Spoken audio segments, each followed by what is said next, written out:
Great. And Mother's Day, as Paul just said, is this Sunday, a time when we tend to say thanks with flowers and candy and some nice words and a card. But a new book called When You Care hopes we take that a step further and give moms the long overdue appreciation and respect they so deserve. We're joined live by author Elissa Strauss with more, and I'm loving the book.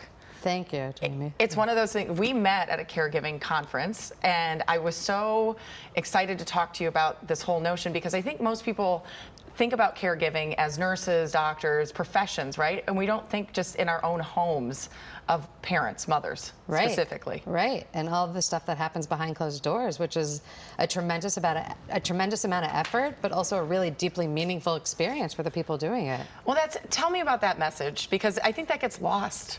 Yeah, I'd say, not so humbly, my big mission with this book is to kind of fundamentally challenge and change how we view parenting and caregiving, and to really see how much it fuels our society overall, but also really shapes us as individuals. Well, it's interesting because we've become this nation of, like, we have to be so individual, and we are so independent in our choices and what we do, and this is kind of taking it back. No, there's magic in caring for other people. Right. We kind of see we see ourselves as people who should self-actualize, that we're going to figure out who we are and what it means to be a good person or live an interesting life on our own.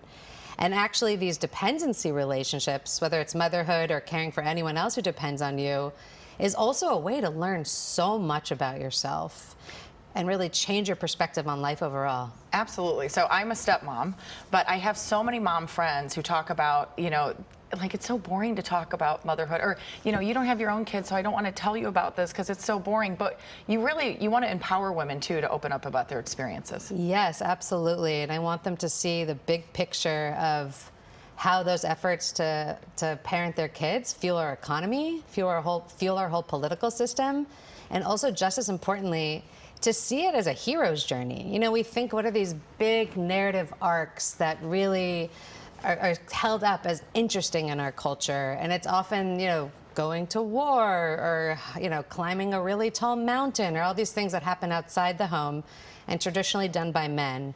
And I want us to see that caregiving and parenting can be hard. It can challenge us. It's definitely challenged me.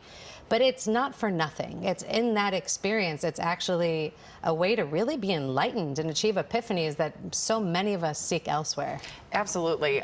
You talk about motherhood is so hard because we kind of are set up in the system for it to fail in some ways. I mean, we've become so, as a society, where people move away. We used to have help. It used to take a village to raise kids, and now everyone's kind of off on their own. But you really want to empower, companies and businesses to really look at motherhood and caregiving.